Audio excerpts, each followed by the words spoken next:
Hi, everyone. This is Leo, current president of the Solano Hispanic Chamber of Commerce. We are going to be presenting one of our members today, and actually, we would like to be doing this more often with our members. So, if you are a current member of the Solano Hispanic Chamber of Commerce, feel free to reach out to us. Whenever you're watching this video, you can leave a comment. My email is president@solanohcc.com, and you're gonna see, right? For example, the team is going to be providing lots of great content to they can assist our local community. And if it's something that you see value that you can provide as well, that they will provide value to your business, please reach out to us. We definitely want to do more of this so that our community or members can get to know more about the awesome services that you offer, and more about you and your organization. Before we get started and before I introduce my guest today, I just want to take a quick moment to remind everyone about who we are, meaning the Solano Hispanic Chamber of Commerce. So we are a 501c6 nonprofit organization, and our mission is to strengthen Solano County Hispanic businesses by advocating for opportunities that support their economic growth. And we do this by providing free resources, trainings, and tools which advance the development and prosperity and success in Solano County.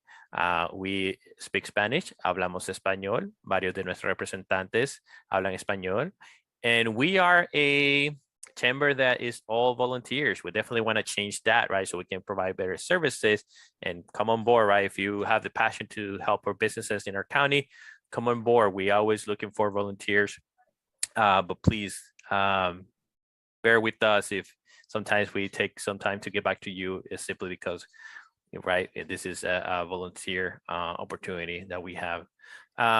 Something else I want to share briefly is some other resources, or first let me share my screen real quick because I want to make sure you know how to navigate our website.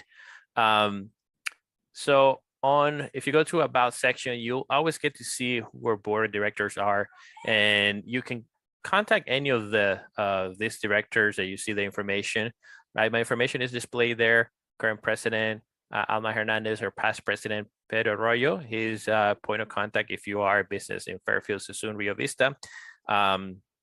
Jerry Gonzalez for the Vallejo areas, Francisco Marin, current contact vice president for the Vacaville area, and then you can see, right, all of our current board members. And if you particular would like to meet each one of them, you can send me an email to put you in contact with our board members. Other things I want to make sure you understand is in our news section, we have some great resources that are coming up. For example, or SBDC regional. There's lots of Spanish webinars coming up, and there's another article we're going to be putting pretty soon about the free classes, workshops for business workshops for in English, right? So this one that we have here are in Spanish, so please feel free to share if you know any new business or any business always looking to improve, they speak Spanish, they prefer Spanish, share this with them because this is great. Some great classes that are coming up, not cost, from our regional SBDC. Now, if you know any restaurants in the Fairfield Susun area, please share this with them. The Restaurant Resiliency Program, which is funded by some local organizations over here, is coming back. Last year, the feedback that we got from restaurants that participated is that it was great because it's a great day for those restaurants or food business that participate. You get reimbursed $25 per meal, and the orders I believe is around $30 to $50 for the day. So if you are interested, it can be a food truck, it can be a caterer, it could be a restaurant, and you are located in Fairfield Susun. You can go to the Solano SBDC website to complete the form that you're interested. This is the website, solanonapasbdc.org/restaurant resiliency. Or if you come to our website or you email me, I can send you the information. We can go and apply. You can read more about this. It's a great program. Again, please share it because $25 per meal is definitely a great pay day for your restaurant. You do need to send the meals to be able to deliver the meals to the location. In Fairfield, Sassoona are going to be schools designated for the Fairfield Sassoona School District, and this is for families that are going to get a warm meal. So you'll be participating in a great cause as well. And last but not least, I just want to share this resource coming up for those that may qualify. Families making less than 58,000 a year, senior citizen, people with disabilities, and those with limited English capability can qualify for free tax preparations, right? And this is something that Travis Credit Union is bringing back. This is a website that you can visit or a phone number where you can call in, as well as the location where these services are going to be provided in English and Spanish. And you're going to go from, let's see, February 15 to April 13. So there you go. Take advantage of this great service coming up. Get your taxes done. And that's it. I just want to make sure we get started with our guest today, so that you get to know more about his great services. So with me today is Kersten, with Kim Kersten Consultant. And Kim, think a little bit about you. As I can say, is that your organization is a multimedia marketing company providing mobile solutions, employee retention, credit filing, promotional videos, testimonial, SaaS, and website widgets. That's the information that I got from you. But don't let me get that wrong. How about you first introduce yourself? Tell us a little bit about yourself, your story, right? Like where you were born, where you grew up, what your professional experience has been, how long you've been in accounting. Sure. So I grew up in California. I grew up down in the Bay Area in Contra Costa County. All right. And, just over the hills from Berkeley. And I was born at Alta Bates Hospital in Berkeley. I have 6 brothers and sisters, and they're all still alive and kicking, which is great. Yes. We got 2 big family though. What's that? Big family, lots of siblings. So yeah, never. I'm gonna guess it was never a dull moment. Never. And we've got 2 grandkids, but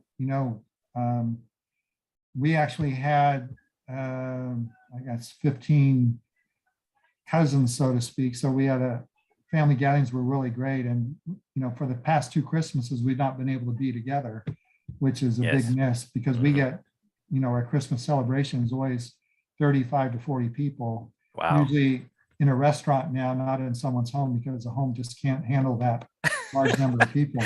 That's a great day for restaurants. Right. And we have someone in the family now that has a chain of restaurants in the San Francisco area. So that's always a great place to meet. Yes. But I went to school at UC Berkeley, and then was in the pharmaceutical industry for 35 years, and basically left them 12 years ago and went into marketing, starting out as consultant in what I call supply chain dynamics for healthcare. And I got into LinkedIn, building profiles on LinkedIn when I started helping people that were leaving the company and looking for other positions. And I started doing LinkedIn profiles. And so now I'm doing LinkedIn profiles for a company that does lead generation on LinkedIn. And they use their own proprietary software to create leads for their clients. And so in order for that process to take place, they need to have the profile optimized and congruent or comparable to the messaging that goes out. And the messaging not only includes LinkedIn messages, but LinkedIn in-mails as well. And that's right. Okay, before we dive deeper into that piece, because that's very important for people to know. Let's go back a little bit. And you're currently here in Solano County, right? I believe yes. Fairfield. Yeah. And how long? We've lived in Solano County for 30 years. 30 years. So definitely a long time resident. Very long time member of the community. Now going back to their service, I remember you saying that you started with helping those trying to get into that industry, the pharmaceutical industry. Now, it seems to me that you transition a little bit to optimizing the LinkedIn profiles for businesses. Okay, tell us more about who you Yeah, it's, in the pharmaceutical industry, I was an executive key account director, and it was really representing the company to a large supply chain company that did contracting for half the hospitals in the country. And so I was representing a product line to this customer, but I'm also representing the customer to the company. So it's the go-between between two businesses. And it's really no different between an account director and their clientele, where requiring to build a company profile, which is what I ended up doing more now than ever before, doing company profiling as well as. And let's go back for the audience. Tell us more between the difference of a personal profile and a company profile on LinkedIn, because I'm assuming let's assume some people in the audience may not know that there's a difference. So when we look at a company profile, you're talking about the products and services of the company. And when you're talking about the profile of maybe the company owner or a vice president of the company, or even other people within that company, their expertise is always important, because as a VP, the owner would be multi-task oriented, but even could be a VP of marketing where they're more focused in a particular area of the company, like marketing. And just as your role as president of SHCC, your expertise, it serves different parties in a sense. And you become the representative of, the Chamber of Commerce here. Of the as a company page, right? Let's say the Sonora Hispanic Chamber has their own company page. I can become a representative, say that I work there, for example. Is that right? So there's two separate things, right? Yes. And really, you would want to promote Solano Hispanic Chamber of Commerce on LinkedIn as a company. And there on the company, individuals could put their area of expertise, even as an ambassador or a VP of a geography or anything like that, so that people that would reach out to you or one of your colleagues on the board. And so it's a way to build your brand. And it could be that there are other organizations within the United States that want to build a chamber that has a focus in Spanish. And so you're creating some best practices in what you do. And oftentimes people will look for those best practices that you have. And it's another way to brand yourself. And it doesn't necessarily need to be on LinkedIn. It could be a Facebook page as well. And right. So, and to go back a little bit there, I remember you saying that you created this company's profile. So are you focusing now on helping businesses with optimizing their either is it personal profile and company profiles, or either or those that you optimize? It's not only that, but it's also making sure the business is set up on some of the business directories. So when we look at a business, they need to have a LinkedIn business profile, which is very easy to do on LinkedIn to set up that profile.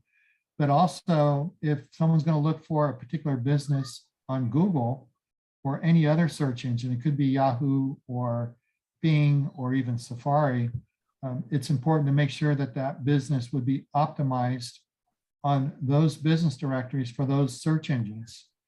And so the business directory is part of that process of creating a B2B profile in a sense. So having a business, now does it matter if it's a brick and mortar or like a service-based business that may not have a physical location? Yeah, we just went through this with your organization where you have a PO box, and actually where I was posting the press release for your business, they accepted and verified your PO box, and so that was good news. But it's probably also because of Chamber of Commerce is a well-known business entity within LinkedIn, because they exist pretty much everywhere across the United States.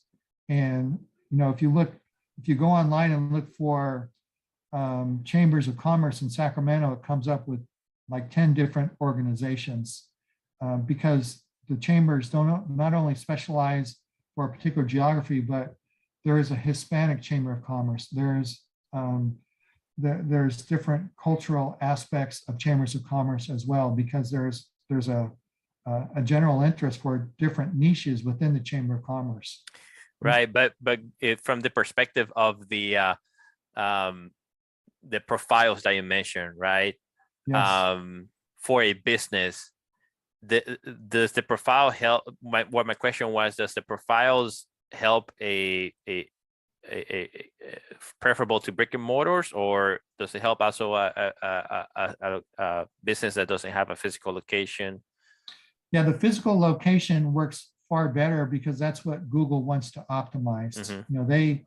They welcome brick and mortar locations, and every business should claim their address as their location of business.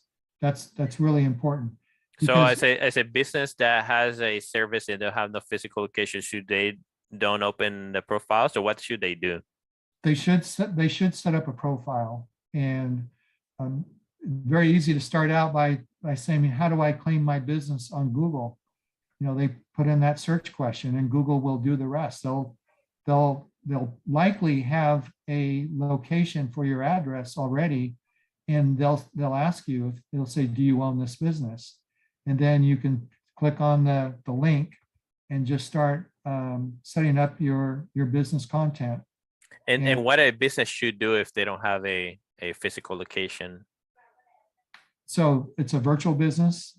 Let's say but provides local services. Let's say a pest control guy, right? That is just starting. They don't have a physical location yet, but the services they provide local.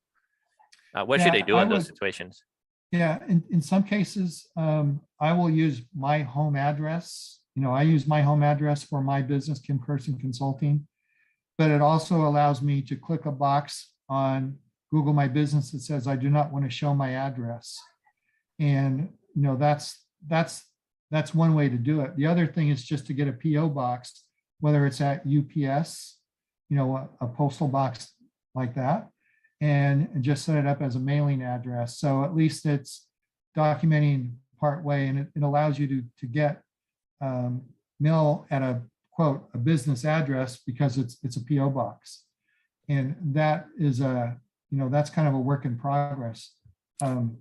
Even most businesses, if they are building their business list, and that would be an email list, using a mailbox is a good way to do that. So because autoresponders or email for emails, and there's inexpensive ways to start your email list for any business. Okay, so now you're going into the importance of having a business having some type of software that they can help them build an email list.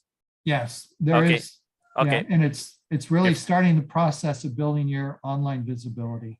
And so before we do that, we just want to recap, right? That you cover that you help businesses optimize their that they call the online listings. So you touch a little bit about the importance, right? Especially for brick and mortars that have a physical location. If your business, if you're looking for increase the visibility of online of your business, when people are searching for your business and services, you touch a little bit based on the different profiles and ways to optimize those. So that's part of your service that you can help with, helping build it. Yes. Business. And really it's just establishing a business directory with search engines.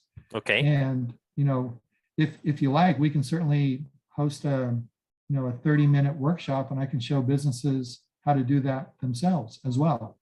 And there's different ways to do it. You can outsource that. There's a number of businesses that do it inexpensively for businesses.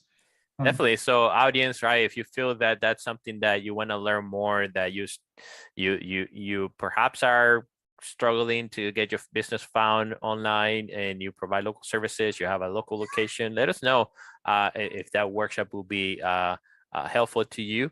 And then we can bring Kim back into providing a workshop like that. So thank you, Kim, for offering that.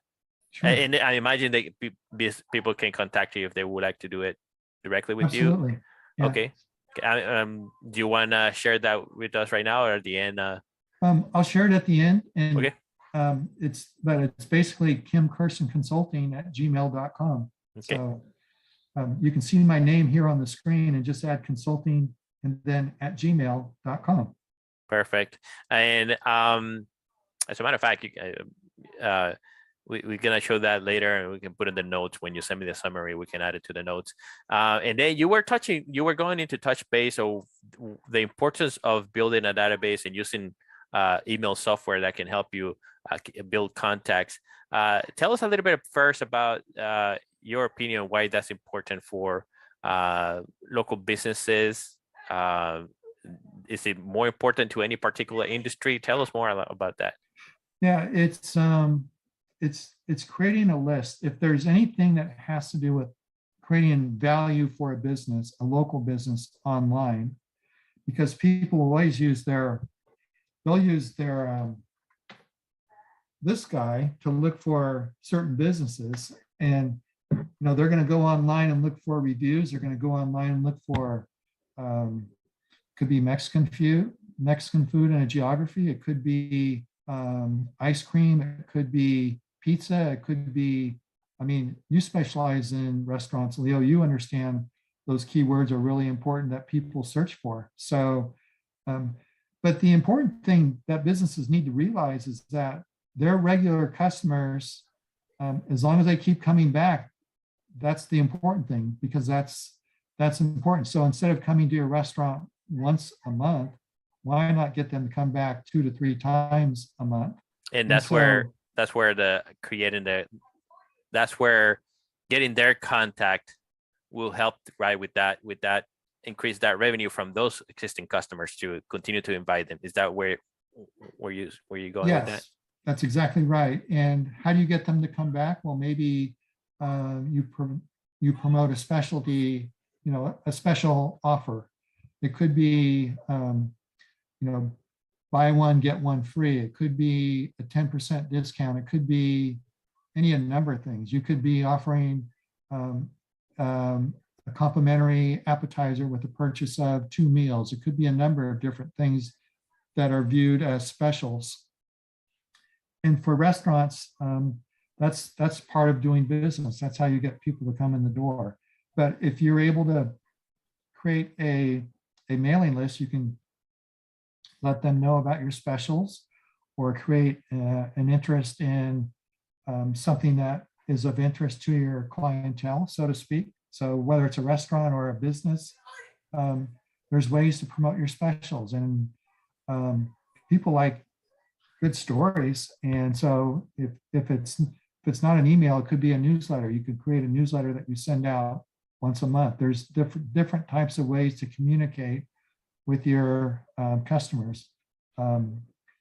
There's text messaging as well. So, a lot of businesses are resorting to text messaging, especially over the past 2 years, where people need to go to curbside and they say, call this number for us to come out and bring your order to you. So it's for a takeout order. And the pandemic has really quite required restaurants to pivot now and offer different types of services, whether it's pickup or delivery, or different types of ways to get their menu to you, the customer. Definitely. So, right, the importance of creating that database. I always tell business that if they have an exit plan, which they should, right? They should at some point, whatever that is, pass it down to your kids or other members, your partner, your whatever, sell it. It should be part of your exit plan. And I always tell them that having that database of customers is just basically adds value to your business, right? Because you already have contacts, you already have an audience you can tap into. While if you have no contacts, no database, well, the next owner have to basically start from scratch, based solely in the reputation of that business. And That's just additional work that the next owner may need to do. But how do you then come in? Where do you come in this whole situation about helping business with the database? Do you have a specific service for that, or mostly is it the consulting part to strategize within? Yeah, it's right now it's kind of in a flux because I'm looking at some automation softwares to create loyalty programs and having it automated. Right now, I'm working with a couple of different businesses. I'm working with a realtor in the South Bay on doing their video content and posting content, and it includes some press releases. It includes creating interviews that they involve, like with home staging and also with home loans and that sort of thing. And so they're engaging with other niches within the real estate marketplace so that they can showcase not only their expertise, but showcase the team that they use to optimize the process of selling or buying a home. And the loyalty software, it's doing anything in there, or? No, it's not. I'm doing a pilot program right now, and so I'm going to create a demo account so that if anyone wants to learn more information about it, we can get them through the learning curve to at least learn about it before they pay anything at all. It's really just showcasing the loyalty program. It could be different types of discounting. It could be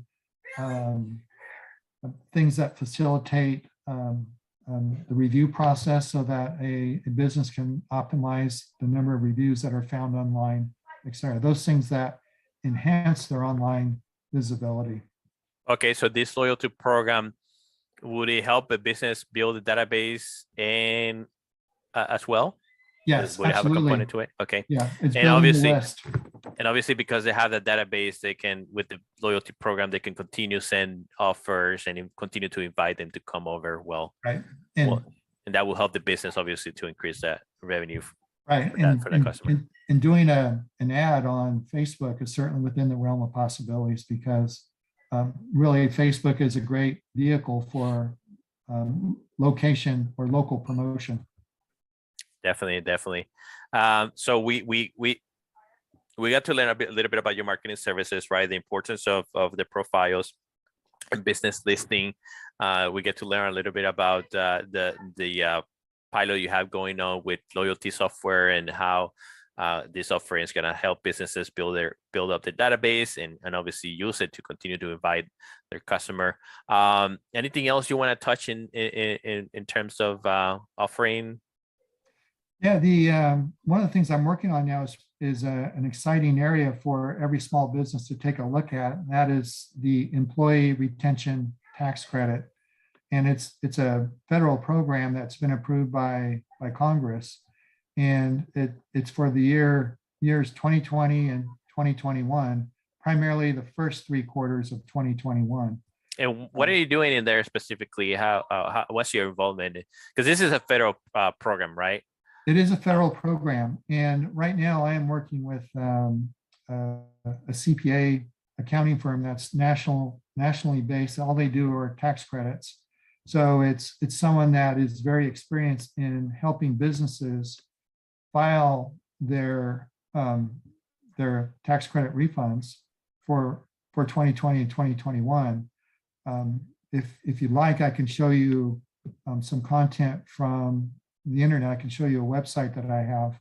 Yes, please, because it sounds to me like your involvement here is to bring to awareness that it's still available. Because I remember when we were talking earlier, this was a program in 2020, but a lot of people are still not familiar or don't know yet that it still applies for 2021 or get Correct. refunds for 2021. Yeah, it's the first 3 quarters of 2021. So I'm going to do a screen share here. Sure, show us more information on that. So employer, what was the name? Employer. So it was the employer retention tax credit. You'll see 2 acronyms. You see ERTC, which is Employer Retention Tax Credit, right here. Or you'll also see just Employer Retention Credit.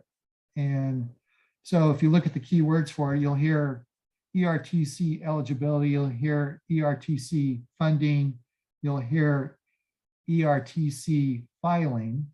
And the company I work with basically helps businesses understand what's involved. Now, this website here is erceligibility.com, and we'll put that in the notes.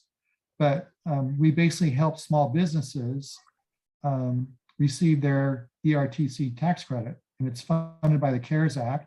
Right, And which has approved, I believe it was late 2021. Right. Okay. So Now, there's still funding available from the CARES Act to continue that employers need to take advantage. If we don't take advantage of this, it's gonna go back somewhere, and might as well take advantage of it to help our businesses. But so right, it says there that up to 26,000 per employee that's correct, and that's for for the year or for it's the for the pay 2 period. years, 2020 and 2021. There's a formula for it, and I'll show you a little bit down here a little bit further. But it's a refundable tax credit of 50% of up to $10,000 in wages paid per employee for 2020. So it's 3/12/20 to 12/31/20. That's, the pandemic started in March. And if an employer did not take advantage of this on 2020, is it retractable? Can they go back to 2020? Yes, they can. They have up to 3 years to apply for it. Oh, good, great. And then for 2021, they increased the amount of 70% up to $10,000 in wages paid per employee per quarter for Q1, Q2, and Q3. Awesome. So the numbers actually, it's 21,000 plus 5,000. That's where the 26,000 number comes from. And okay, this is a great program that definitely more employers needs to be aware, or small businesses, right? So there's funding from federal government, and then your involvement here, so making sure that businesses are aware. You partner with a known CPA who's processing this day out. They know this system, the process to get to process this. Right. Tell us a little bit about the process of applying. What a business you have ready to go through this process, what to expect. So down here on the same page on the website, there's a form that can be filled out, and the links throughout here say apply today. So if I click on apply today, it takes me directly to that form. And there's no cost to go through this process of applying. Now, this form can be filled out in less than 3 minutes, and there's no cost to fill it out.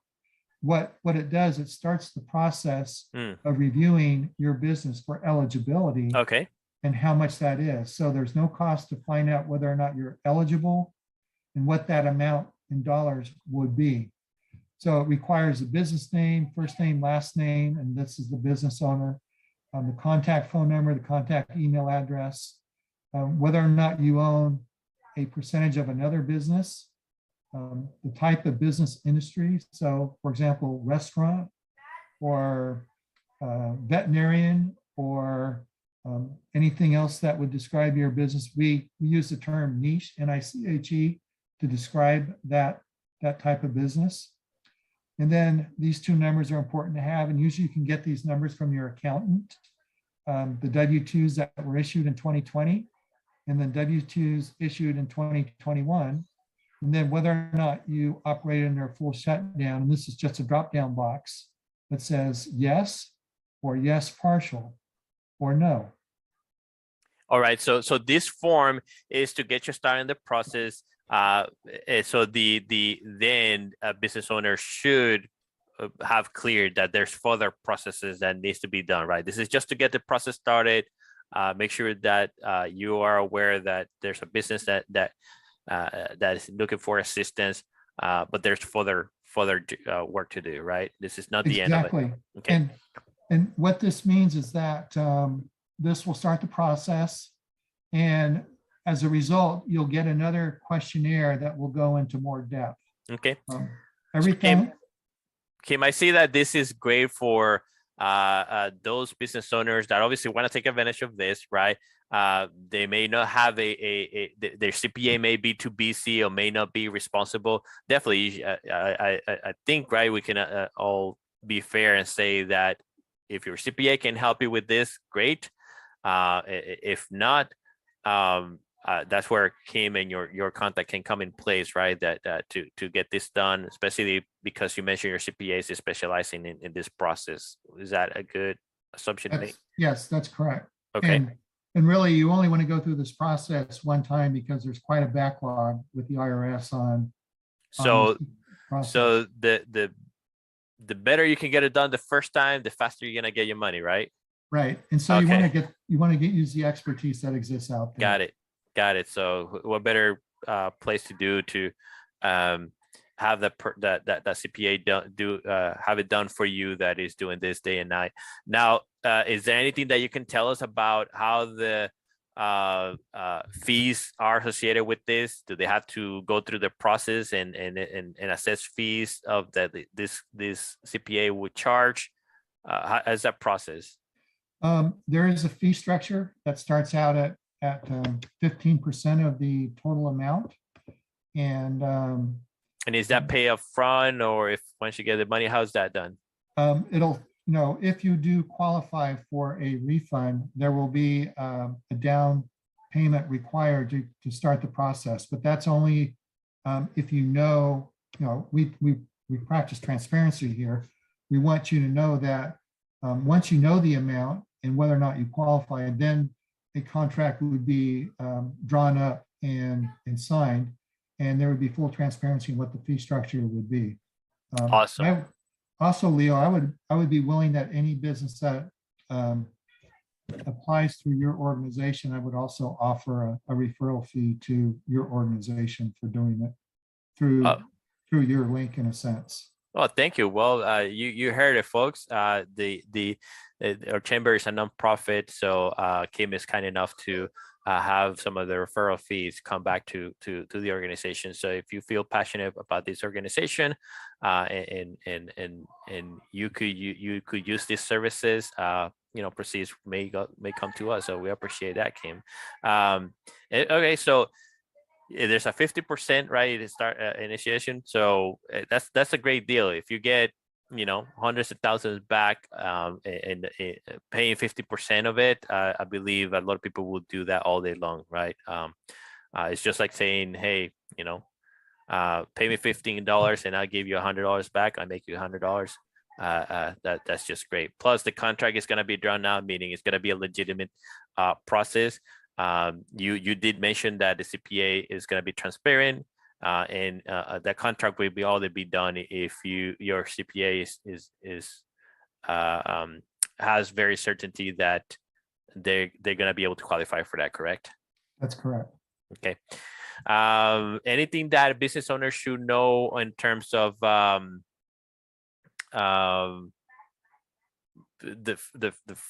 collaboration or the involvement that business owner needs to have on this? Because I mean, imagine the CPA, will have some further paperwork, but the business owner has to be responsible, right? Making sure that everything is turned in. The business has to be accountable, because they're going to need to, provide the necessary documents that the IRS requires to document that. Has to do with the PPP goes into part of the calculation, that and then the W-2s also has to be part of that process too. So it's based on, some of the previous submissions that they've already done when they file their taxes. The organization we work with, I'm basically considered a referral partner, and the organization, because they do have CPAs and accountants on their team, they have a fiduciary responsibility to the business to do everything in a secure way.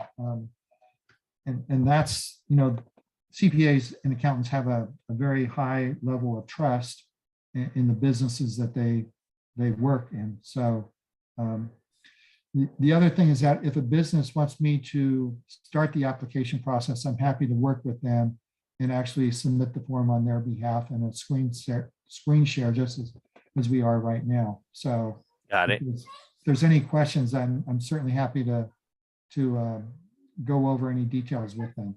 Got it. And a couple questions I have are, did we cover if there's a minimum and a maximum of employees that you need to have to take advantage of this? No, we didn't mention that, but it requires 3 employees, and the employees cannot be part of the family that owns the business. Mm.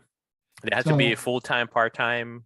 yeah, as long as they have a W-2, so it would be anywhere from 5 to 500 W-2s or Okay. employees. Okay. So do you say minimum of 3 or minimum of 5?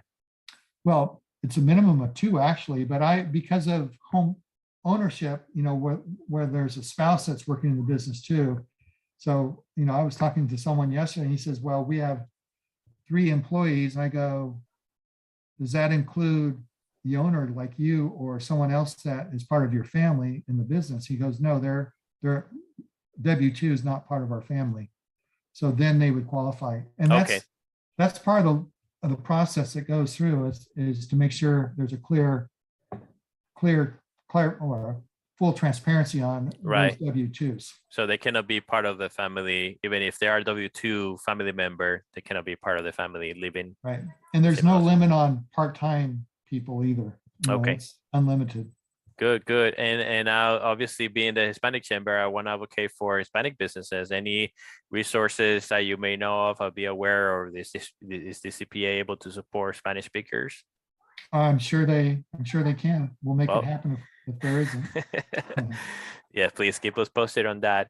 Well, this has been great resources, Kim, right? How can you started talking about the importance of business having an online visibility, especially your local small businesses, and then you went on into share this important resource that we got to take advantage, the employers retention tax credit, right? ERTC. And how you can help complete the paperwork if needed, or at least point them in the right direction. So is there any other resources you want to touch base on today? Any last words? What's that? Any last words? No, I'm open to, if anyone has any questions and they want to go online with me, I'm happy to do that as a professional courtesy to being a member in your organization. And there's not going to be any cost for me to answer any questions like that. And I do consulting, and always, the first 15 to 30 minutes, it's always a freebie. And it's I want people to understand that my goal is to serve local businesses and help them make a difference. I've had my other career in the pharmaceutical business, and now I want to give back and help out. And you did mention that your prefer method of contact is the email that you provided.